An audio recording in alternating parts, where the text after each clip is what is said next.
Now we're gonna go on into the maintenance of the machine. Basically, there's not a lot of maintenance, but there are some parts that you're gonna need to replace. We have here the Complete Revolution parts kit, and I'm gonna tell you what it contains.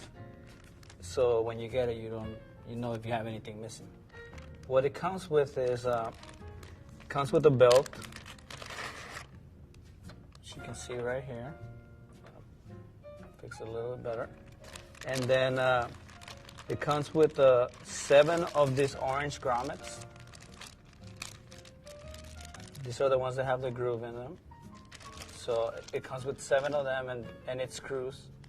We also have 2 of these red cone grommets with their screws and the Teflon washers to protect any crud from getting into the bearings.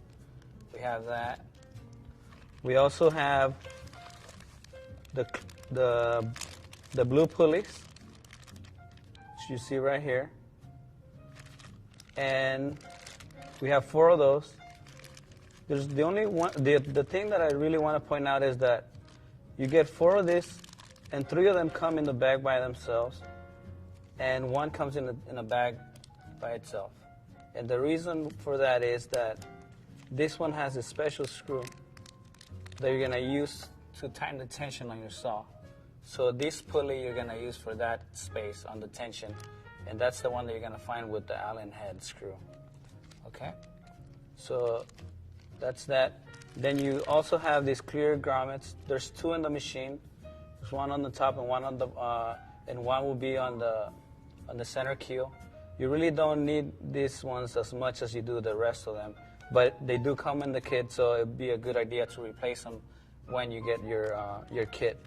It's always a good idea to replace all your wheels at the same time and keep the old ones for repairs later on. But that's what comes with the kit.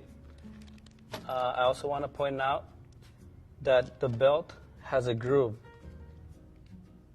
and this is what you're going to surround the blade on, not the other side, on the groove side. It's very important. The last thing that I want to say about this parts kit is that it's really, really important that when you screw the wheels on, all these wheels on, that you do it this way against the metal plate, not this way. Make sure that the brass spacer is always facing the metal when you're screwing it in, because a lot of people tend to do this, and when they do that, they lock the saw, the mechanism of the saw, and they tend to burn a lot of parts. You don't want to be that person, okay? So make sure that it's always screwed in like this. Let me get the screws to show you. Like this. Not like this. Okay? And that's all we have for the parts kit. These are wear parts. They're not under warranty. And the blade is a wear part, so.